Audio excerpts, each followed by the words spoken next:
Tasteless? It's Cole Cruncher. Yay! Not Lol Cruncher. Of course, he is from Complexity Gaming, an old-school Counter-Strike team. They have a very nice StarCraft 2 roster at this point. Yeah, they do. Cruncher's the most famous. A lot of good tournament results and whatnot. And down here in cross spots, we have kiwikaki. From Root Gaming, one of the absolute best teams in the world, really. They have so many great players. kiwikaki, definitely the ace of the team, but there's also great players like Drewby. There's Cats on that team. Just a really solid lineup overall. kiwikaki, I used to train with this guy during the beta. He is so solid. I don't think I've ever beaten him, actually, in PvP. Oh, really? No, I'm serious. Wow. He kept doing, these warp gate rushes back when it was new. He's so solid.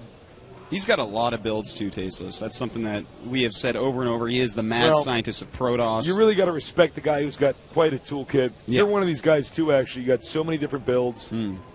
It's just an important thing to have. That's quite true, Tasteless. And it looks like we're going to have both players start their gateways quite quickly. And wait a minute, kiwikaki. You going to make a gateway? There he goes. There he goes. I was getting a little bit nervous there, Tasteless. kiwikaki, what are you doing? You have to get your gateway. 13 is normally the latest you're going to get it, because even though 4-gate isn't the end-all of PvP, it's still quite powerful. And if you get your gateway too late, then that's going to come too fast. Yeah, you're absolutely right. There's a few other builds you can do here. A lot of PvP is sort of centered around attempting to get out of Tier 1 in the tech tree, attempting to, establish somewhat, I guess you could say a mid-game, a late game. It's a little bit tricky.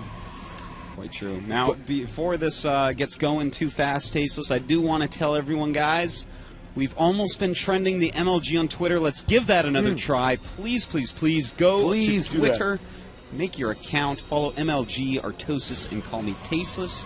And definitely go hashtag MLG. The more people that talk about it, the more people will learn about the MLG and be able to check this great tournament out. It's a short, simple thing to do, but really, if you can do that, guys, and we're trying to promote esports, promote growth. This isn't just about the MLG. This is not just even about StarCraft 2. It's about esports and expanding the scene. That's quite right, Tasteless. And, so many people have told us, you know what, you guys kept on bugging me. I tried out Twitter, and I love it. So go and give that a try. So we see here kiwikaki getting a second gateway. A second gateway is also going up for Cruncher, both players taking both their gases. So it looks like they are just going to rush up to some Stalkers to prevent any 4-gate shenanigans. The 3-Stalker rush, where you chrono boost out 3 Stalkers ASAP, is actually a great way to stall out a 4-gate and get your tech going a lot quicker. You're absolutely right, Artosis. These guys are far apart, but note, Protoss versus Protoss, probably the only matchup where distance does not matter. No. In the early game, it matters not, Tasteless. Yeah. As soon as you get those warp gates, you can warp in your units anywhere you have a pylon. And the only time it really starts to matter is when Colossus comes out. When Colossus comes out, that's a slower unit. And nowadays, we're seeing some very interesting strategies because of that. Colossus, the Reaver, that's really hard to get. In Protoss versus Protoss here. By the way, Artosis, on our next, break here, I'm going to change some settings. So, oh yes, that's you might right. do some driving. Yeah, we switched. We're at a new station here, so. Yep. I apologize if the observing is a little bit bumpy. You get day 9 settings. Just to ask you, does he have faster mouse or slower mouse? He keeps mouse scroll on. Oh wow! I know. Well, Tasteless, he was not a professional StarCraft 1 observer, so. Well, nor was I. Yeah, you were. Be quiet. Don't you stop. All right, Stalker versus Stalker. Red Stalker with the first hit. This will drive the blue Stalker out. Just kind of scouting with that Stalker as Cruncher didn't plan to do any damage. If we look at the production tab, we do see that both players are getting Robos. kiwikaki getting a 3rd gateway. That's going to make him a lot safer, whereas Cruncher is not, and that's going to give him a better economy overall. He can sneak in some more probes and stuff a little bit quicker.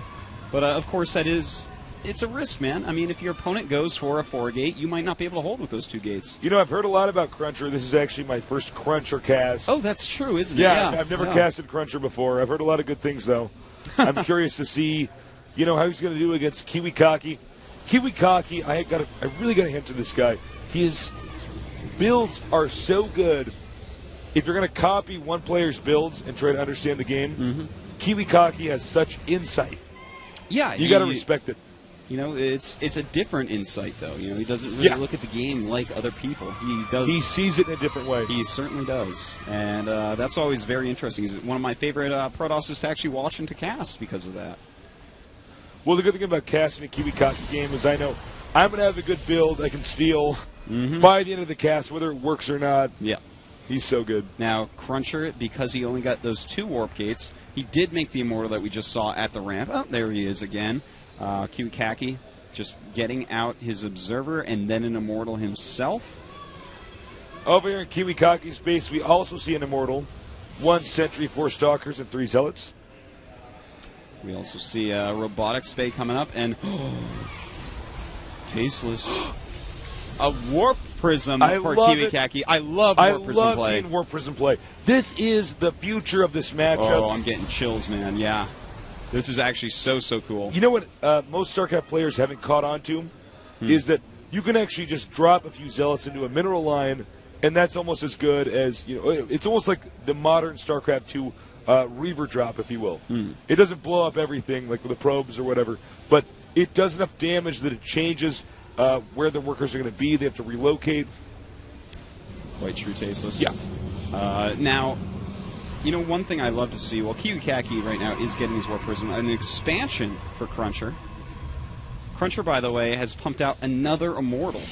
Look at that, tasteless. 2 Immortals. This is not something that we see too often. You rarely see that but in PvP. It looks like Kiwikaki has done some similar play here. I mean, he's getting his Colossus after a few other robotics units.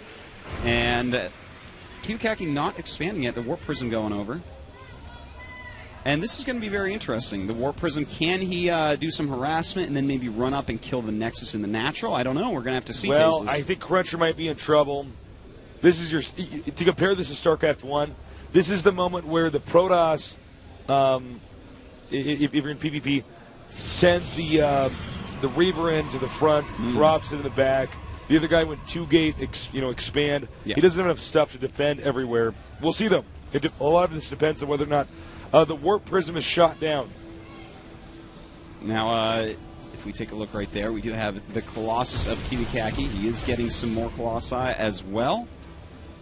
And I wonder when he's going to attack here, Tasteless. This is a very strange group of units. I think it's almost now. Look at that. There's a Stalker waiting for the Warp Prism. Cruncher is sitting on top of his ramp.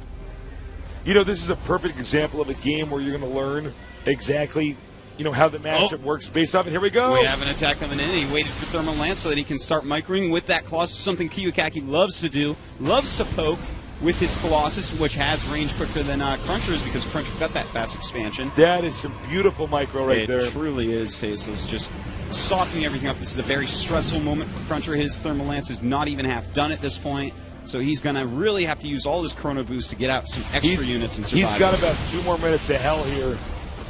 Yeah, and every hit that occurs here is going to soften up the Blue Protoss' army, Cruncher's army.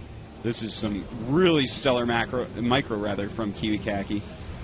During this, he has added another gate. He is just Chrono Boosting out Colossi, so it looks like he is going to go pretty much all in on one base here. Just really wants to kill Cruncher because he realizes, hey, you have an expansion. I need to get something done. And oh my god, taking some hits from the Immortals there. Kiwikaki has to be very, very careful. And right now his Warp Prism is going to go in, Tasteless. Here we go. And dropping off some Zealots. But at the natural, we do see the Force Fields going up. And Cruncher doing a great job holding thus far. The Zealots hitting there. And if we look back at the natural, look at this. Cruncher pushing through. He does have 3 Colossus. And Kiwikaki is in so much trouble, Tasteless. This is beautiful by Cruncher. Not an easy scenario to make it through. He's taken out the Stalkers. But look, right now, as long as Cruncher stays alive for a little bit, the game is going to end with him being victorious. Oh, Kiwikaki, absolutely. His build is good. You can see the intelligence in it. But look, it has no longevity. No, it does not, Tasteless. Exactly. That is why we call a one-base build like this an all-in. And it looks like he is kind of going for it. The supplies are a little bit more even. Cruncher has a lot of damage Colossi. He really needs to just spread those out, Tasteless, and he should be fine.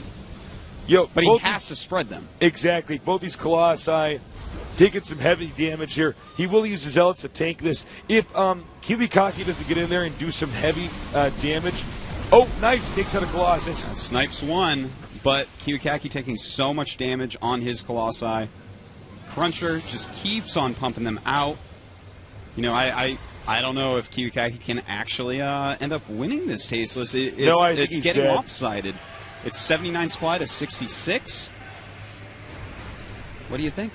Oh, I see kiwikaki probably punching out GG in a little bit here. Unless he pulls through with a miracle, which I would love to see. But at this point in time, I mean, how are you going to break this? You know, the Blue Protoss Cruncher has a high ground advantage. Kiwikaki, you know, while both sides have softened up Colossi, he doesn't have an expansion. He should be having an expansion over here. So Exactly. it's a tough situation. And, you know, the thing is, they have similar production facilities, only 3 gates for Cruncher, but 4 for kiwikaki. Wait a second, here we go. kiwikaki going for it. Trying to snipe some Colossi, a very important thing to do. Does not manage to get that one, and in the meantime loses all of his ground units except one Stalker. Uh-oh, it looks like we may be seeing GG momentarily. Those Stalkers can chase these down, and that is exactly what they're doing. We should be seeing GG Look in at just a Cruncher second. here, wrecking kiwikaki, punishing him for doing you know, a short-sighted build, one where it was supposed to end the game. Cruncher saying, no, I want to go into the late game. Beautiful. And I think with the death of this Colossi, yep, there it is. GG. Wow, that is, Wow. I have to say, that is a little bit of an upset, Tasteless. Yeah, it really is.